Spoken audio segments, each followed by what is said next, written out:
nous a visités d'en haut pour éclairer ceux qui sont assis dans les ténèbres et l'ombre de la mort, et pour diriger nos pas dans le chemin de la paix. Que notre Dieu nous conduise dans ce culte agréable à lui. Et pour bien démarrer, je vous invite à chanter le chant « Quand s'éveilleront nos cœurs ». Vous pouvez...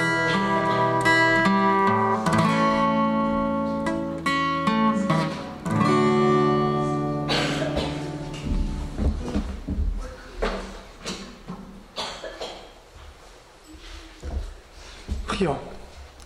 Seigneur notre Dieu, Noël arrive. C'est le moment de parler de l'importance de la vie, d'échanger des cadeaux, de fêter. Et nous te remercions, Seigneur, parce que si nous pouvons vivre tout cela, c'est grâce à toi. Grâce à toi qui nous soutiens. Grâce à ceux qui ont eu le courage de venir annoncer l'Évangile. Ici, en Ariège, comme de par le monde. Merci, Seigneur, pour ton Église. Et merci, Seigneur, parce que nous pouvons participer encore aujourd'hui à l'avancement de la message de paix, du message de paix, du message de l'amour. Bénis, Seigneur, notre Église, au nom de Jésus-Christ. Amen. Alors, j'invite les enfants pour venir. Attention avec le feu.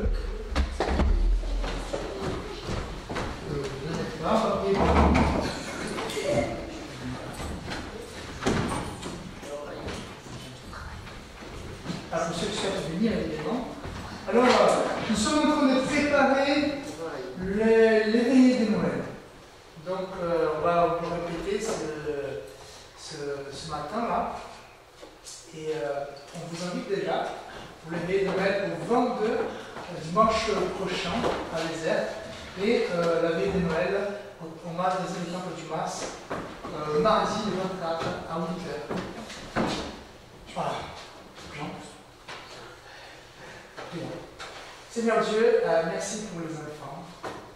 Nous te louons aussi, nous te remercions pour les parents qui ont emmené leurs enfants ici. Parce que d'une certaine manière, ils croient à l'importance de ce message de paix, d'amour, des changements. Seigneur, donne à ces enfants un peu de la gloire de Jésus-Christ, afin qu'ils reconnaissent dès aujourd'hui l'importance de Jésus dans leur vie. Et que, ainsi qu'ils grandissent, ils puissent aussi être en relation avec toi. Bénis-nous, Seigneur, ici au temple. Amen. Avant de partir, j'ai une question à vous poser. Les enfants et les préadolescents, parce que voilà, aujourd'hui, les préadolescents, c'est à partir de novembre. En fait, dans notre tradition, nous attendons tous le Père Noël passer dans la nuit du 24 au 25. Ouais, énorme. Oui, je sais, c'est une tradition. Après, on attend qu'il passe pour nous donner des cadeaux. Mais soi-disant que c'est Jésus qui vient. Ouais. Père Noël a donné des cadeaux. Oui, hier, oui, au pompier. Ouais, c'est un grand cadeau. Mais soi-disant que c'est pas le Père Noël, mais Jésus il passe chez nous. Mais pas pendant la nuit. Pendant le repas. Qu'est-ce qu'il allait trouver chez nous? De la paix. Qu'est-ce qu'il allait trouver? De la tristesse. Qu'est-ce qu'il allait trouver? Noël, c'est un temps où nous attendons la venue du Christ. Et nous nous préparons pour sa venue. Voilà, vous pouvez partir maintenant.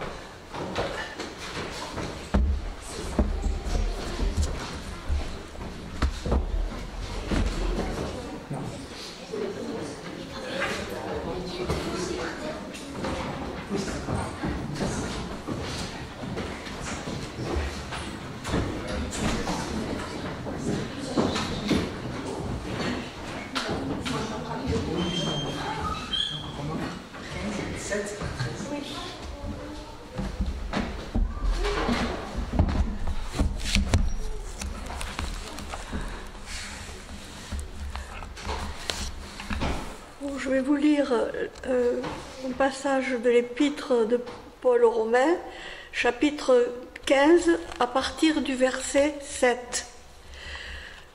Accueillez-vous donc les uns les autres, comme Christ vous a accueillis pour la gloire de Dieu. J'affirme en effet que Jésus-Christ est devenu le serviteur des circoncis pour prouver que Dieu est vrai en confirmant les promesses faites à leurs ancêtres. Quant aux non-juifs, ils célèbrent Dieu à cause de sa bonté, comme le dit l'Écriture. C'est pourquoi je te louerai parmi les nations et je chanterai à la gloire de ton nom. Il est dit encore, « Nations, réjouissez-vous avec son peuple, et encore, louez le Seigneur, vous toutes les nations, célébrez-le, vous tous les peuples. » Ésaïe dit aussi, « Il paraîtra le rejeton d'Ésaïe, il se lèvera pour régner sur les nations espéreront en lui. » Que le Dieu de l'espérance vous remplisse de toute joie et de toute paix dans la foi, pour que vous débordiez d'espérance par la puissance du Saint-Esprit. C'est tout.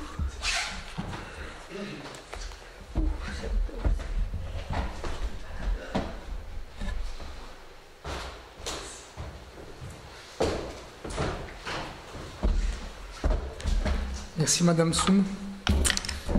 Voici notre texte, le texte qui a été proposé par le calendrier liturgique.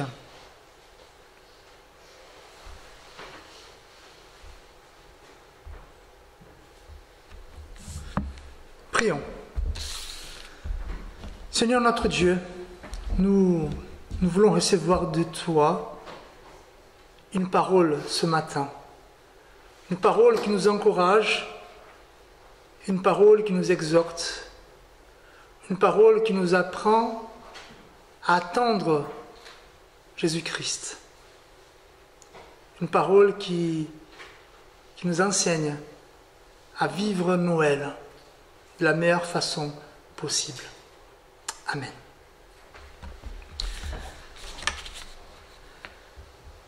Noël est bien plus qu'une simple fête. C'est un moment d'unité, de partage et d'amour, au moins auparavant, où l'on célèbre ensemble les liens précieux qui unissent. Noël parle avant tout d'une famille, la famille de Jésus-Christ, des gens unis pour attendre le Messie. On peut penser aux bergers, au roi mage, même nous, ce Messie qui est le prince de la paix. Peut-être que vous avez remarqué, on parle beaucoup de paix ce matin. Noël, c'est l'occasion de se rassembler avec ceux qui occupent une place spéciale dans nos vies. La famille, les amis proches, nos frères et sœurs en Christ, et bien d'autres encore. Ces instants de communion nous rappellent l'importance de l'amour, de la bienveillance et de la paix dans nos relations. Pourtant, la vie n'est pas toujours un fleuve tranquille, n'est-ce pas? Elle est parfois marquée par des blessures, des malentendus et des moments de douleur qui peuvent affecter nos liens avec ceux que nous aimons les plus. Ces tensions, bien que difficiles, font partie de la réalité humaine.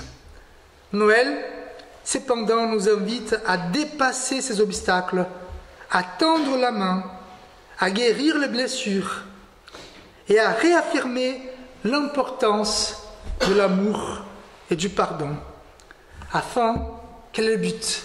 De se préparer pour la venue du Christ. Comme je disais aux enfants, si Jésus venait chez vous, comment il allait trouver chez vous? La paix ou la guerre? L'amour ou la haine? Notre texte aujourd'hui nous invite à considérer l'importance de la réconciliation dans notre vie. Renouer nos liens fraternels avant que le temps passe et qu'ils ne soient trop tard. Ça arrive. Parfois, on laisse pour demain ce qu'on devait faire aujourd'hui. Et malheureusement, les êtres humains ne durent pas pour toujours. Et parfois, on doit se réconcilier avant qu'il ne soit pas trop tard. Notre texte, il commence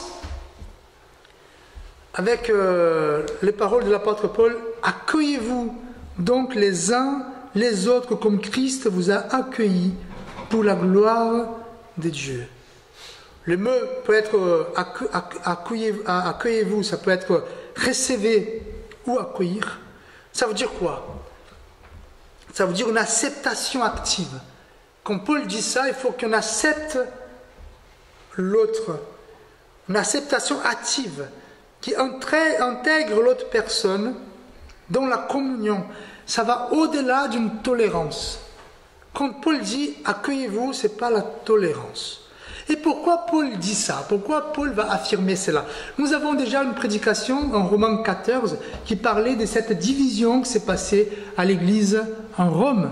C'était ceux qui ont quitté la religion juive et ceux qui étaient des païens.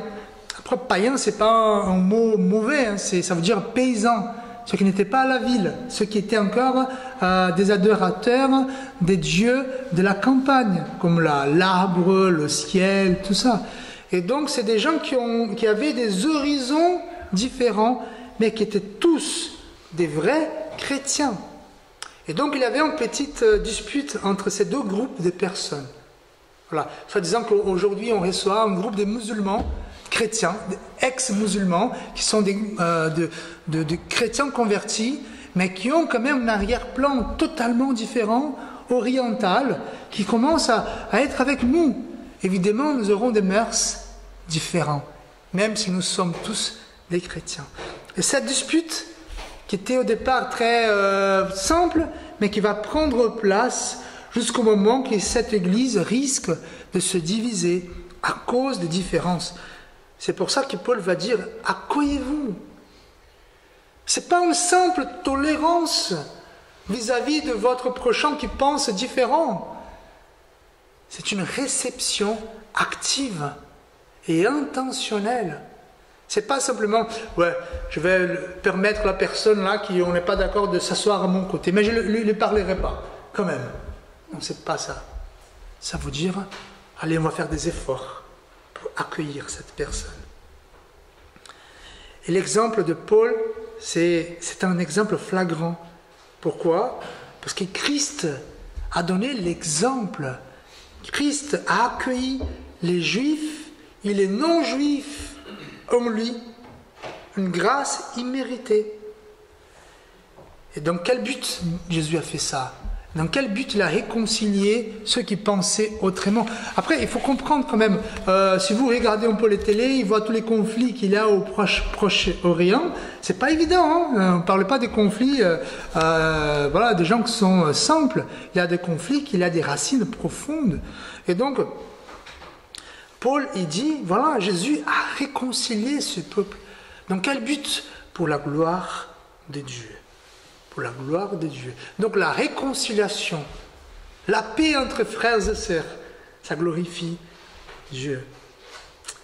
Alors, notre texte dit accueillez-vous. Comme je vous ai dit, c'est une acceptation active. Mais je voudrais changer ces mots. Pourquoi? Je voudrais mettre à la place d'accueillez-vous la réconciliation. La place de accueillir l'accueil, la réconciliation, ou le verbe réconcilier. Pourquoi? Parce que s'il y avait une division entre ces gens-là, et qui se sont blessés, s'ils s'ils ont dit des mots blessants, s'ils ont fait des choses qui étaient blessantes, à un moment donné, il faut qu'ils se remettent ensemble. Mais il ne suffit pas de dire, il y a des moments qu'il ne suffit pas de dire « venez ». Parfois, il faut demander pardon. Parfois, il faut reconnaître les fautes. Parfois, il faut revenir. Et donc, il y a un chemin de réconciliation à faire.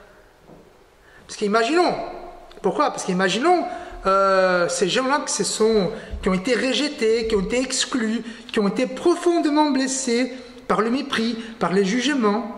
Et maintenant, ils doivent revenir. Imaginons si on blesse quelqu'un profondément qui part en pleurant de notre église et qu'un jour, elle doit revenir, entrer dans un lieu qui l'a traumatisé. Parfois, il faut reconnaître nos fautes. Et donc, il y avait des gens qui devaient être reçus, mais il fallait la réconciliation. C'est quoi la réconciliation? Signifie une action de réconcilier des adversaires, des gens fâchés entre eux. Le fait de se réconcilier, rétablissement des liens des gens qui sont séparés.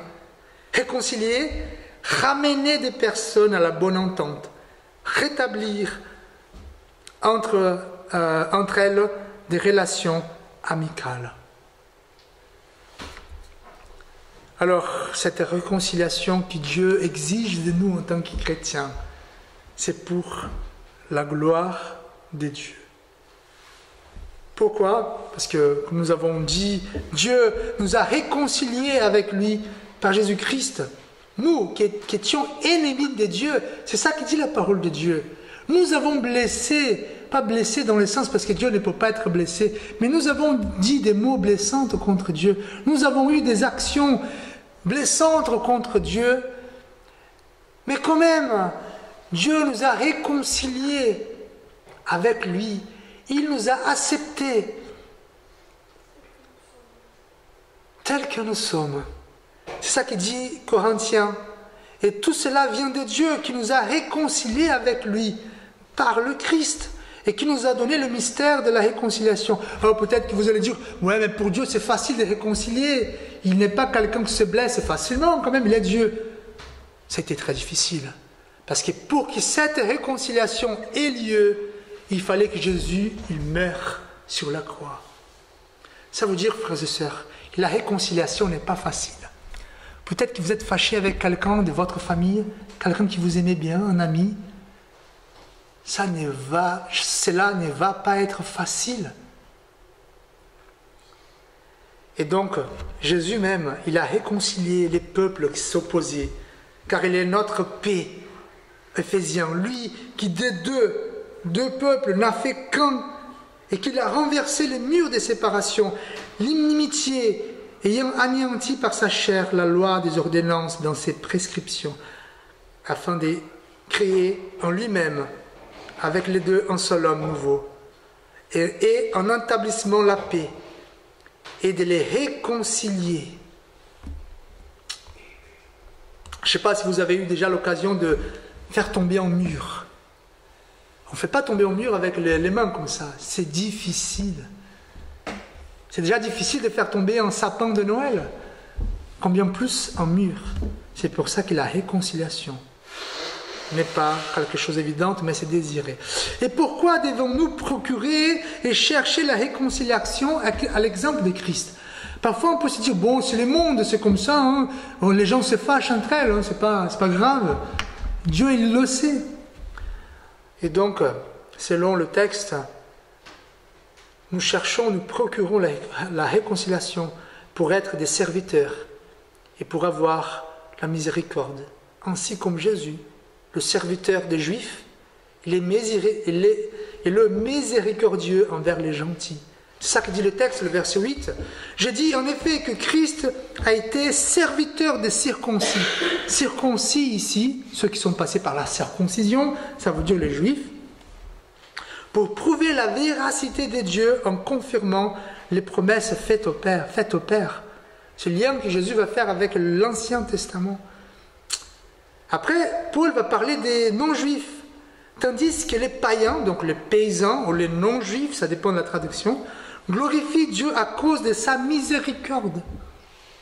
Un peuple va glorifier Dieu par sa façon d'être serviable, parce que lui était un serviteur, souffrant d'ailleurs, et notre peuple va glorifier Dieu par sa miséricorde. Et la réconciliation exige la servitude et la miséricorde. Pourquoi devons-nous procurer et chercher la réconciliation à l'exemple de Jésus pour être serviable et miséricordieux? Tout le monde aime quelqu'un de serviable et miséricordieux, n'est-ce pas? quelqu'un qui est serviable. C'est très bien d'être à côté de lui. Quelqu'un qui est toujours prêt à nous aider, n'est-ce pas? Et quelqu'un de miséricordieux, quelqu'un qui connaît nos faiblesses, mais qui ne nous impute pas toutes les fautes. Quelqu'un, et quelquefois, la personne qui est considérée comme un serviable et comme miséricordieux est considérée comme un idiot, n'est-ce pas?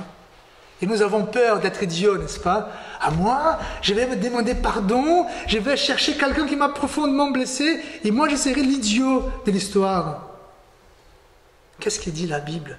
Heureux les miséricordieux, car ils obtiendront miséricorde. Heureux ceux qui procurent la paix, car ils seront appelés fils de Dieu. Heureux ceux qui sont persécutés pour la justice. Ou on peut changer. Heureux ceux qui sont appelés idiots, parce qu'ils cherchent la réconciliation et la paix. Le service et la miséricorde sont avant tout l'une des clés du bonheur. Parce qu'il nous dit, heureux ceux qui cherchent la paix, heureux ceux qui sont miséricordieux. Donc parfois on se dit, ah mais je ne suis pas content, je cherche la joie et tout. Parfois c'est plus simple le chemin vers le bonheur, la paix, la réconciliation, la miséricorde. Nous ne voulons pas que la distance et l'amertume tuent nos relations, au point d'oublier la voix de celui que nous aimons beaucoup. Parfois l'amertume et la distance va nous faire oublier les sourires, les câlins, les moments de joie, les moments de difficulté. Et ça c'est terrible. Combien de fois on reste loin de quelqu'un que nous aimions tant notre foi, à cause d'une amertume, à cause des situations qui n'ont pas été réglées avant. C'est pas ça que Dieu souhaite. Je continue, désolé, j'avance. Pourquoi Dieu veut tant réconcilier les gens qui sont par nature belliqueux? Mais Dieu le sait, il nous connaît, nous aimons bien la guerre. Nous aimons bien faire des histoires avec les autres. Et pourquoi Dieu veut nous réconcilier? Pourquoi? Parce que nous étions faits pour être ensemble. Nous étions faits pour louer Dieu ensemble. Oui, votre louange dans votre maison, dans votre chambre, ça intéresse beaucoup Dieu. Mais Dieu est intéressé aussi pour la louange en communauté. Parce que nous étions créés pour être en communauté. Nous sommes d'accord que par nature, nos enfants, vous qui avez des enfants, des petits-enfants, nous sommes d'accord que par nature, nos enfants sont engendrés pour s'aimer. Les enfants ne sont pas mis au monde, des frères et sœurs, pour se détester ou pour être séparés. La vie fait que, parfois, ils se divisent. Mais l'une des pires choses pour un père et pour une mère est de voir leurs enfants se détester. Je ne sais pas si vous avez eu des cas comme ça, des frères et sœurs qui se détestent. C'est la peine, ça, pour les parents, n'est-ce pas? Parfois, moi, parce que mes enfants, ils se bagarrent entre eux, je dois déjà le séparer pour qu'ils puissent avoir la paix. Mais ça déchire mon cœur de voir mes enfants qui se bagarrent entre eux. Combien plus quand ils sont des adultes, des frères et sœurs qui n'arrivent même pas à être à la même place. Et peut-être que vous allez passer des Noëls où vos enfants ne seront pas avec vous. Pourquoi? Parce qu'ils ne s'aiment pas. C'est triste, n'est-ce pas? Imaginez Dieu quand il voit ses enfants à lui qui se détestent. C'est le même sentiment, frères et sœurs. Avec Dieu, c'est pareil. On peut croire que les Juifs sont les enfants préférés de Dieu, parce qu'ils étaient les premiers à recevoir les lois. Au contraire, c'est pareil, les non-Juifs, ils disaient non, nous avons reçu Jésus-Christ direct, nous sommes les privilégiés.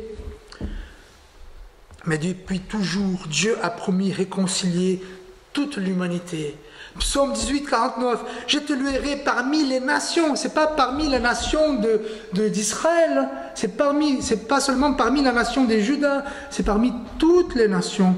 Deutéronome 32, nation, réjouissez-vous avec son peuple. C'est pas Israël, réjouissez-vous. Non, c'est toutes les nations. Psaume 17, louez le Seigneur toutes les nations. Ésaïe, la racine de Jessé, donc Jésus, sera l'espérance des nations. Ce n'est pas l'espérance d'Israël seulement. Ça montre que depuis l'écriture de la Bible, depuis la création du monde, Dieu, il veut voir l'humanité ensemble. Alors,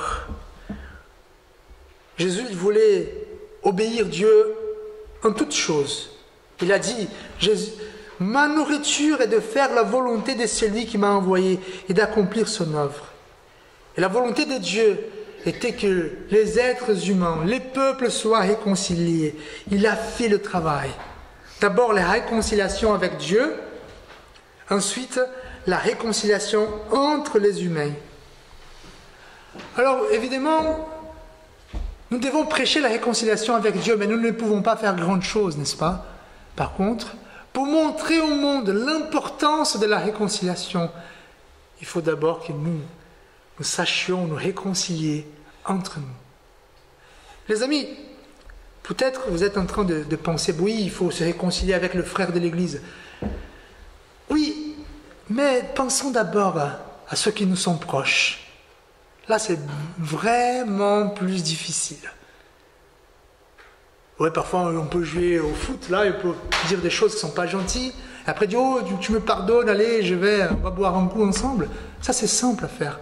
Difficile, c'est de demander pardon qu'on connaît beaucoup. Quelqu'un qui connaît nos fautes. Et quelqu'un que nous connaissons ses fautes. Alors, et pour finir, le texte va nous dire...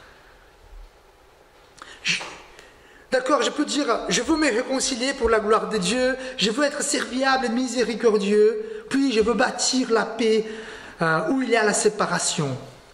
Mais tout cela, c'est difficile. Où trouverai-je la force pour le faire? Et là, Paul vient avec une prière.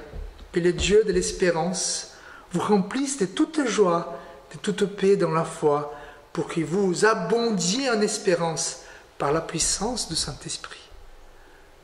Frères et sœurs, vous n'êtes pas seuls dans cette démarche de réconciliation. Le Saint-Esprit est avec vous. Le propre Dieu est avec vous. Paul nous invite à espérer, regarder dans l'avenir, trouver la venue, dans la venue du Christ, la force, l'encouragement pour charger notre condition. C'est pour ça que je suis passionné pour la fête de Noël. Ah oui, la fête de Noël était pour le Dieu soleil. D'accord, on est d'accord là-dessus. On n'est pas des enfants. Mais le 25 décembre, c'est le temps où les chrétiens vont célébrer la venue du Christ. Et cette célébration va nous rappeler que Jésus va revenir. Et donc, je répète l'exemple que j'ai donné aux enfants. Quand Jésus va revenir, comment il va trouver nos relations? Ça, c'est la question. C'est pour ça que l'Avent, nous nous préparons pour Noël. Nous nous préparons pour la venue du Christ. Et c'est pour ça que quand on regarde l'avenir, l'espérance, un jour, frères et sœurs, qu'on veuille ou pas, un jour, on sera tous réconciliés. Parce que Jésus va venir. Et tous nos problèmes, ça va tomber par terre. Mais n'attendons pas ces jours-là. N'attendons pas jusqu'à la venue du Christ. Pourquoi? Parce que le temps peut passer. Et les gens qui vous avez voulu un jour demander pardon, vous réconcilier, peut-être qu'elle part avant. Et donc vous allez vivre avec ce poids. Je finis avec un exemple. C'est quelqu'un de ma famille, 3 frères. Ils se détestaient entre eux. La question de travail. Ils avaient une société ensemble. C'est compliqué, hein? Et finalement, le papa, il est mort, soudainement. Alors les enfants doivent retrouver le pasteur pour parler des obsèques. C'est dur quand même, être rassemblés dans un moment très difficile. Mais nous pouvons le faire avant Noël pour que nous puissions passer des bons moments avec Dieu.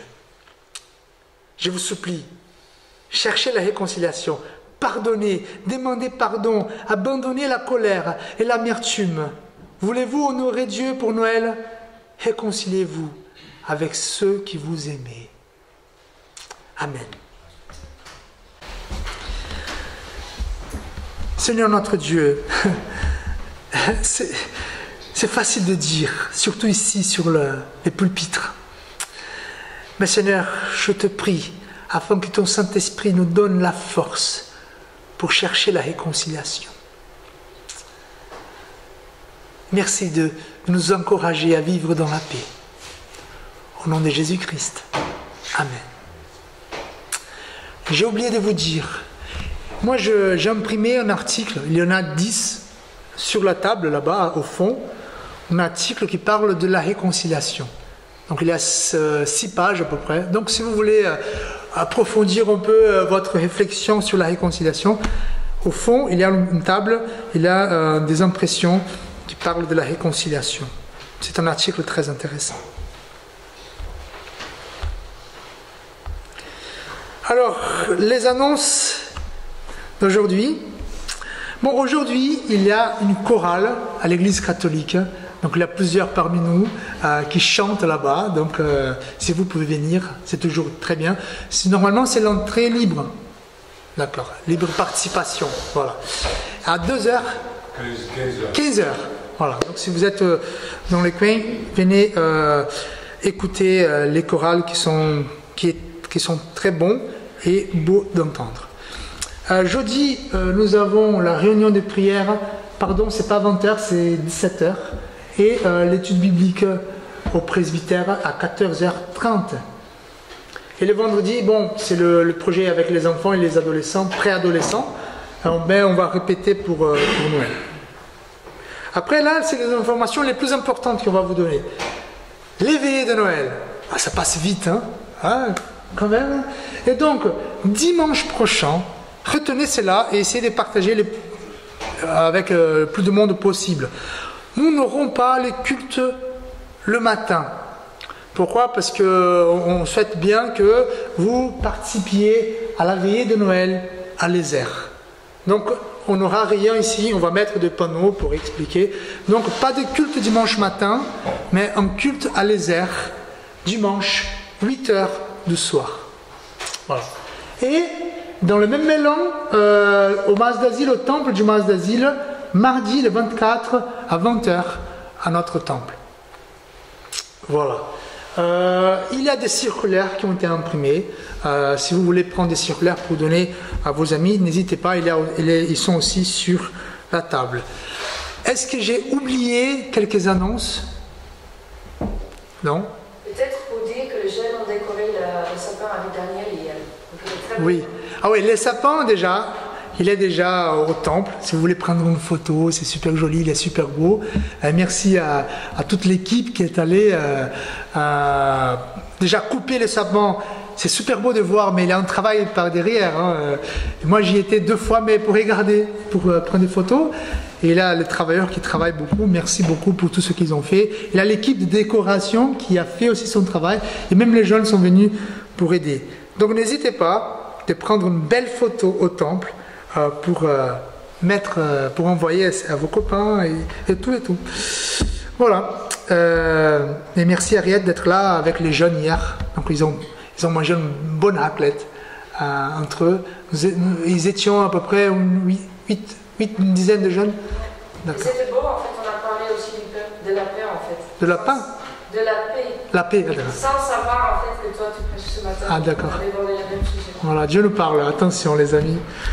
Dieu fait de nous des bâtisseurs. Ouais, c'est notre prière. Bon, on va prier. Seigneur notre Dieu, nous voulons te prier afin que nous soyons prêts quand ton Fils apparaîtra dans la gloire pour nous prendre. En ces temps-là, nous te prions afin que tu prépares ton peuple pour la joie de Noël. Que ton peuple cherche les conseils du Prince de la paix. Encourage-nous à vivre ces temps dans l'amour, l'espérance et la foi. Ensemble, nous prions. Notre Père, qui es aux cieux, que ton nom soit sanctifié, que ton règne vienne, que votre volonté soit faite sur la terre comme au ciel. Donnez-nous aujourd'hui notre pain de ce jour. Pardonnez-nous nos offenses, comme nous pardonnons aussi à ceux qui nous ont offensés. Et ne nous laisse pas entrer en tentation, mais délivre-nous du mal, car c'est à toi qu'appartiennent le règne, la puissance et la gloire pour les siècles des siècles. Amen. Je vous invite à vous lever pour la bénédiction. Alors, nous avons encore des calendriers de la bonne sémence. C'est au fond, vous pouvez chercher à Yvonne. Ça coûte 6 €. Vous pouvez, même pour vous, même pour donner des cadeaux. Profitez, parce qu'il y en a encore. Pardon, c'est la bénédiction d'exhortation. Frères et sœurs, soyez dans la joie, perfectionnez-vous, consolez-vous, ayez un même sentiment, vivez en paix, et le Dieu de l'amour sera avec vous. Que l'amour de Dieu notre Père, la grâce de Jésus notre Seigneur, que la consolation du Saint-Esprit soit avec nous tous, avec tout le peuple de Dieu, éparpillé dans ce monde, aujourd'hui et à jamais. Amen.